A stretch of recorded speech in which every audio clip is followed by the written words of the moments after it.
Olá, seja bem-vindo mais uma vez nesse dia chamado hoje, dia que o Senhor preparou para nós, dia que o Senhor nos fez amanhecer e nos faz entardecer, dia em que em todos os detalhes, momentos nós podemos perceber a graça de Deus em tudo, no pão que comemos, no ar que respiramos, nas pessoas com quem relacionamos, nos livramentos que Ele nos dá todos os dias, os visíveis e os invisíveis, na certeza que carregamos no peito, no coração, de que Deus está aqui em nós, de que nos faz forte.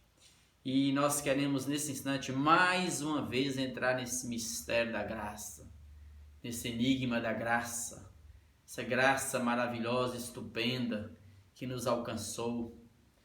Falar do Cordeiro, o Cristo eterno, imolado antes de todas as coisas, manifestado na história, nos incluindo no reino de Deus.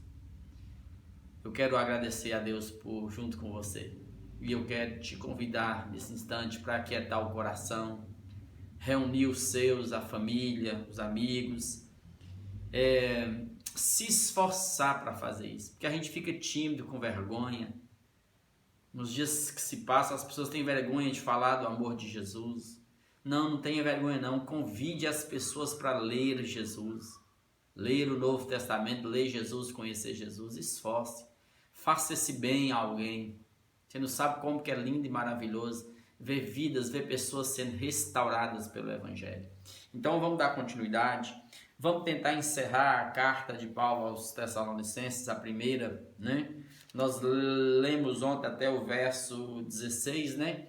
Regozijai-vos sempre, alegrai-vos sempre, independente das circunstâncias, seja na dor, seja na alegria, seja na fartura, na escassez, seja sendo honrado, humilhado, não importa. A alegria do Senhor é a nossa força. Essa alegria perpassa as circunstâncias, porque é a alegria que inunda o ser da gente e nos projeta para Deus, entendendo que Deus também é um Deus de alegria. Deus é alegre, mas Deus não é triste não. A vida é assim, a vida tem dores, tem sofrimentos, mas na maior parte dela a gente tem alegria, tem graça. Então vamos lá então, verso 17, ele diz assim, Paulo aos Tessalonicenses, encerrando, ensinando-os alguma coisa: orai sem cessar. Orai sem cessar. Antes de tudo, não é você ficar diuturnamente de joelhos no chão orando, não. Senão como é que você vai trabalhar, você vai comer?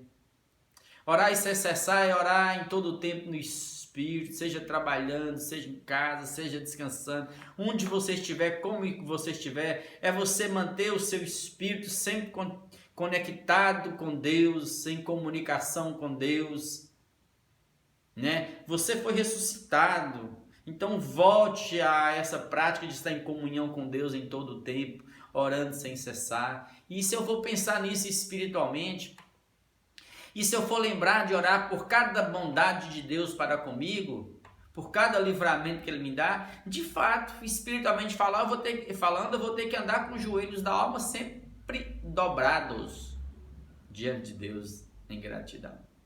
Ore sem cessar, porque isso foi a prática de Jesus, foi a prática da igreja primitiva. Eles nunca oraram tanto. Foi prática de todos os grandes homens de Deus que dedicavam suas primeiras horas do dia em oração. Gente que não saía para fazer nada antes de primeiro se prostrar diante de Deus e buscar a Deus. Ore.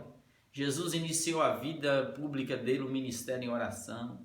Orou bastante conforme o Evangelho de Lucas nos ensina. Jesus ensinou os discípulos a orar, a depender de Deus. E Jesus encerra o ministério público dele ali na cruz também em oração. E diz o texto lá em Hebreus capítulo 7, parece verso 25, que Jesus vive a interceder por nós. Se você pensa que você está desamparado, não. Jesus intercede por ti, ora por ti. Então aquieta o seu coração e vamos nessa prática da oração. E nessa oração sem cessar, eu faço um convite a você que está conosco aqui nesse canal, você que se inscreveu, que está caminhando, crie esse hábito gostoso da leitura e da prática da oração. E eu te convido nesse tempo de pandemia, que assola a terra, eu quero te convidar a estar orando por todos os nossos líderes, aqueles irmãozinhos que estão doentes, que estão internados, estão em tratamento. Ore nesse instante. É tempo de nós ficarmos mais próximos e mais quedados aos pés da cruz em oração. Verso 18: em tudo dai graças, porque esta é a vontade de Deus em Cristo Jesus para convosco. Mais um preceito de Paulo: em tudo dai graças, porque esta é a vontade de Deus. Em tudo dai graças, em tudo dai graças, seja naquilo que é bom, seja naquilo que é ruim, em todas as coisas dê graças, porque todas as coisas, sejam boas, sejam más, entre aspas, cooperam para o bem daqueles que amam a Deus. Porque um ser caído como o homem é desde Adão, que perde a sua comunicação inicial com Deus, que cai, esse homem que enxerga tão pouco, que vê tão pouco, não enxerga para além dos seus sentidos, não tem, é só alma vivente. Esse homem, ele precisa dar graças a Deus por tudo.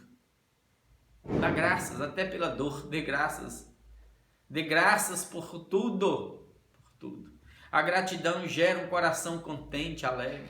A gratidão tira de nós as camadas de invejas, de disputas que pervertem o ser da gente, que destrói a sociedade. A gratidão nos faz simples, humildes. A gratidão nos faz adoradores, porque a gratidão olha e fala: Deus, o Senhor me fez de forma perfeita. A gratidão habita o ser da gente. Tem que ser um dos objetivos do nosso ser, estar em gratidão diante de Deus sempre. Não queira ser gratificado, queira ser grato diante de Deus. Verso 19: não apagueis o Espírito. Aqui a gente não precisa forçar muito e nem teologizar para entender o que é apagar. Todo mundo sabe, apagar está lá o fogo brilhando, iluminando, o fogo esplendor. Daqui a pouco ele vai apagando, vai apagando, vai acabando. Não, você tem que colocar lenha, tem que colocar fogo para deixar aceso.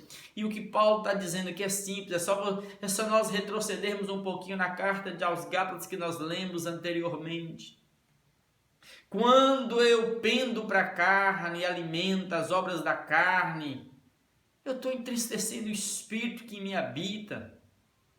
Então, deixar o Espírito aceso em mim, vive em mim.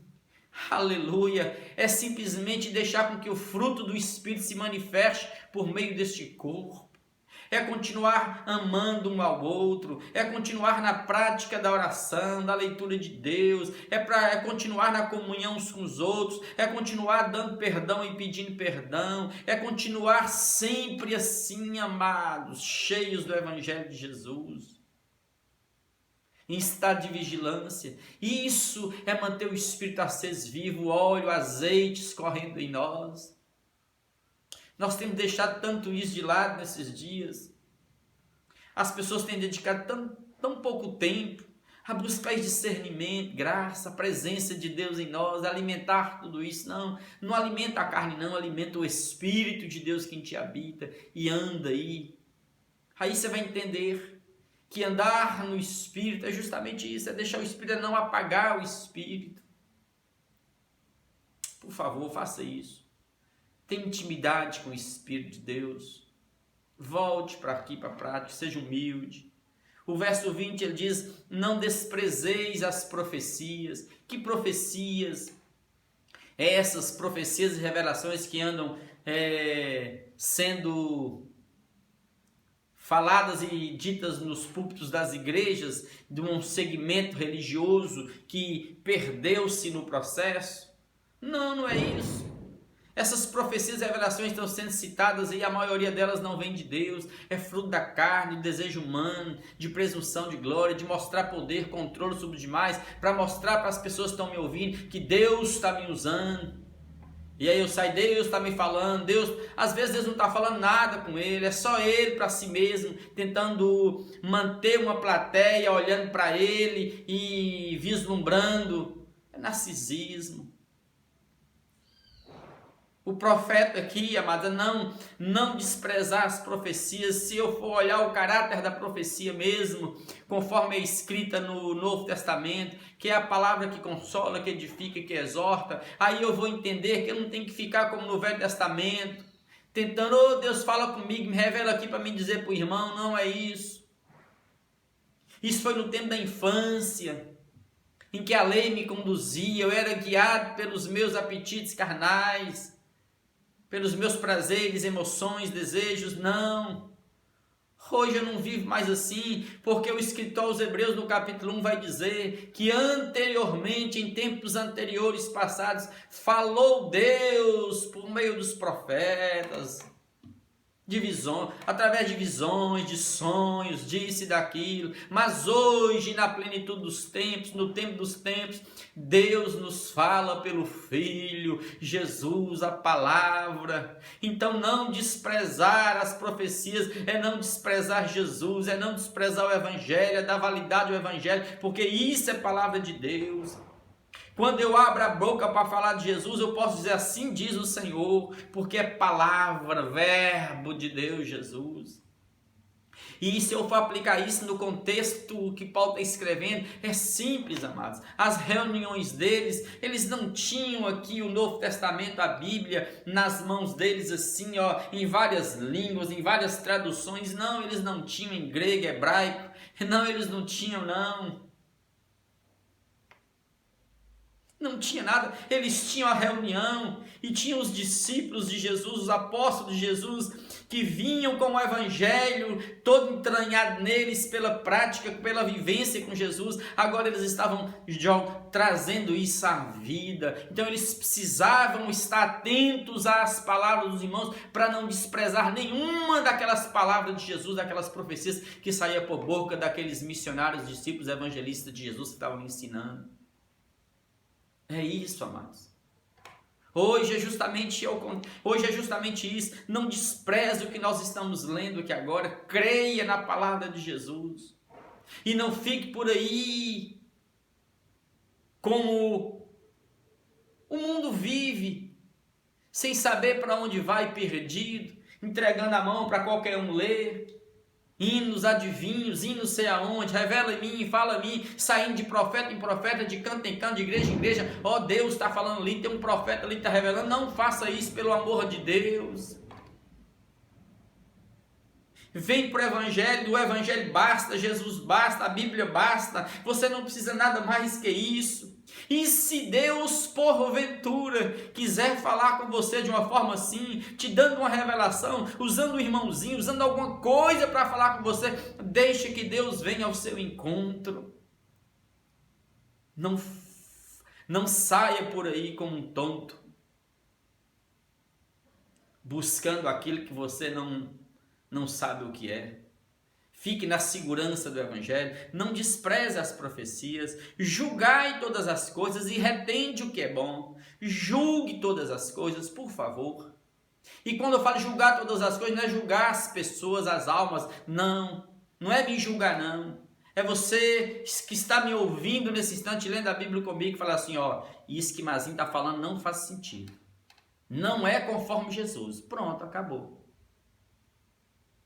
Guarda no coração só aquilo que é de Jesus, que é conforme o Evangelho, joga fora o outro.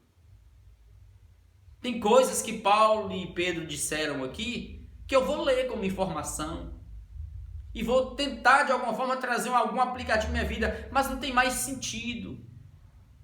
Escravos, obedeçam aos seus senhores. Senhores, cuidem bem dos seus escravos. Jesus nunca foi a favor de escravidão, mas naquele tempo de Paulo ele escreve. Pais, a vontade de Deus é que vocês conservem virgens as suas filhas. O contexto era diferente. Quem é um pai hoje que sabe se a filha se ele conserva uma filha virgem? Naquele tempo não, até 13 anos a filha estava em casa, o pai tinha certeza. Antes de completar a maioridade, passar dos 13 anos, o pai vendia a filha.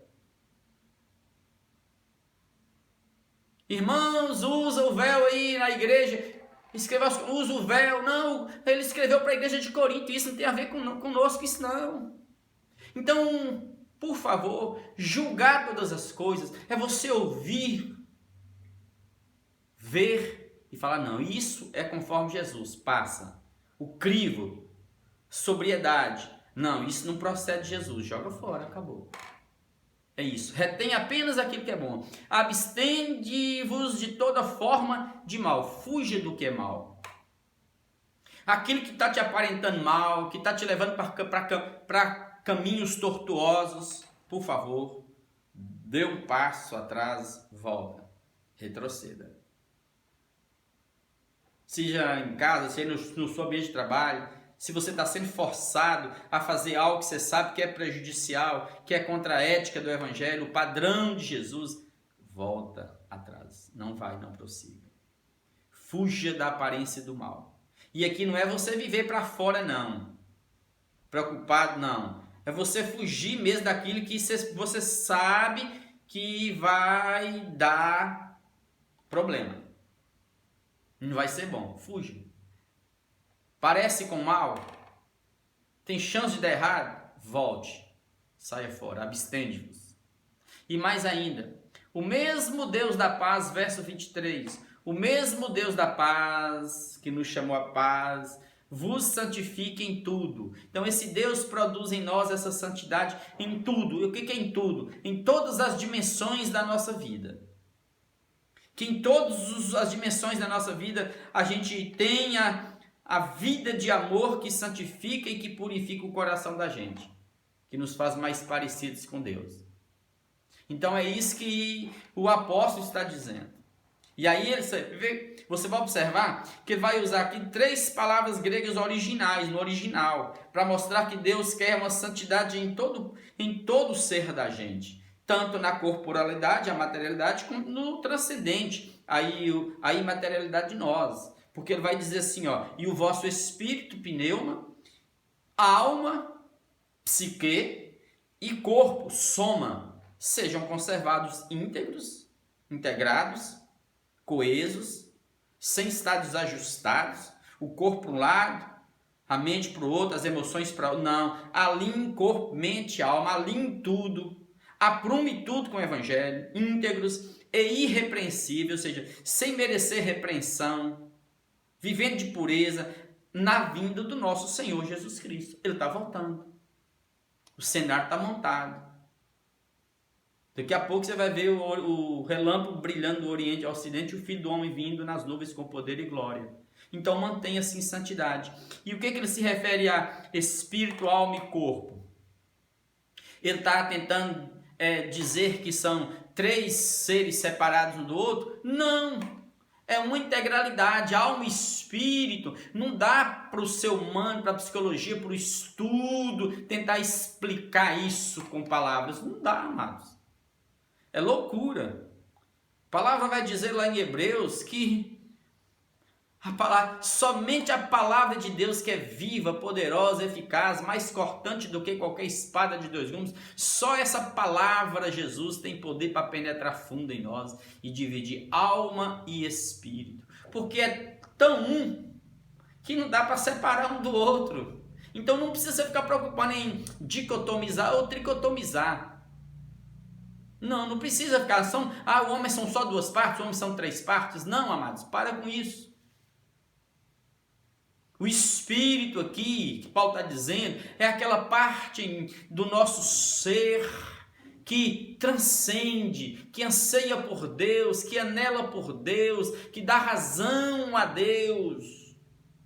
É aquilo que foi recuperado e restaurado e ressuscitado em nós, em Cristo Jesus, quando cremos, aquilo que Adão perdeu no início, quando caiu, quando ele, comendo a árvore da morte, ou seja, a árvore do conhecimento do bem e do mal, tentando ser como Deus, conhecer o bem e o mal, ele cai, ele morre, ele perde a comunicação com Deus. Isso é achado novamente em Cristo Jesus. Então esse Espírito em mim, a parte em mim, o meu eu maior que transcende, que anseia por Deus, que sabe aqui dentro o que é de fato.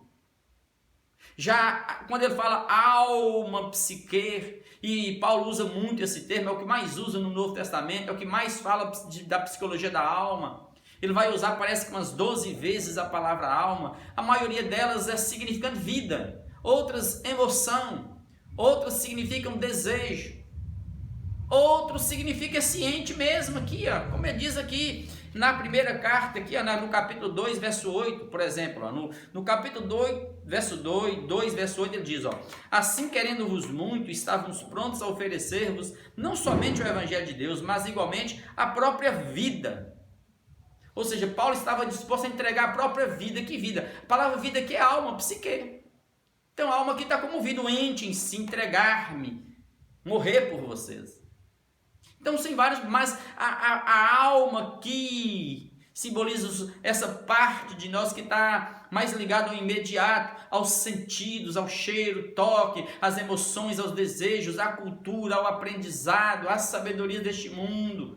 Essas coisas que vão acumulando em nós, a alma. Por isso que a alma vai morrendo. Então eu preciso que minha alma e o meu espírito sejam casados um com o outro, juntinhos um com o outro. Não podem ser separados, esquizofrenizados. Tem que estar coesos, juntos, alinhados com o corpo. Eu não posso pensar como os primitivos. A sabedoria grega dizia não. Separava corpo e materialidade. Esse corpo aqui é mau. É carne, é morte, morre e acaba. Ele pode pecar, pode prostituir, fazer o que quiser, não tem problema. O espírito, a alma é boa, é o que é bom, transcende. Esse tem que ser cuidado. E separar um do outro, não, amados. O que você faz no corpo de ruim, estraga, afeta o seu ser. Então é hora de nós aprendermos a sermos guiados, não pelos desejos, pela alma. O homem psíquicos, como o homem Paulo fala aos Coríntios, porque o homem psíquicos, o homem natural, almal, ele é almático, ele só pensa nos desejos, no imediato, ele não transcende, ele não discerne Deus, porque ele não tem o Espírito de Deus, porque quem é que conhece as coisas de Deus, senão o Espírito de Deus? Mas o homem pneumáticos, o homem espiritual, esse que transcendeu, esse entende todas as coisas, ele percebe para além dos sentidos, das emoções, dos desejos, ele está ligado a Deus, à fé, ao que é. É por isso que eu tenho que me submeter todo o meu viver, não às minhas paixões, emoções, aquilo que brota dentro de mim como um vulcão, matando. Não, eu vou me submeter à minha consciência em Cristo, ao Espírito de Deus, ou seja, é pender para o Espírito e não pender para a carne, está tudo claro. Então Paulo quer que todo o meu ser, uma analogia ao conhecimento hebraico, como Jesus diz, amarás o próximo como a ti mesmo, e amarás a Deus acima de todas as coisas, amando o Senhor teu Deus de todo o teu coração, toda a tua alma, toda a tua força, toda a tua mente, todo o teu entendimento, com todo o seu ser, na integralidade. É assim que ele está dizendo, até o dia de Jesus. Pronto, amados. É simples assim. Então mantenha sua alma, corpo e espírito assim, e seja capitaneado, e dirige, e deixe a sua vida ser guiada, não pelas emoções, pelo homem psíquicos, ao mal, alma, desejo, emoções, dos sentidos. Deixe que o seu ser, o todo, seja guiado pela sua consciência, pela fé que brotou, porque foi o Espírito de Deus que conhece a Deus, é que te revelou, que te iluminou, te ressuscitou, e teu Espírito agora está vivo. Então eu posso me examinar e dizer, isso aqui é morte, como Paulo diz.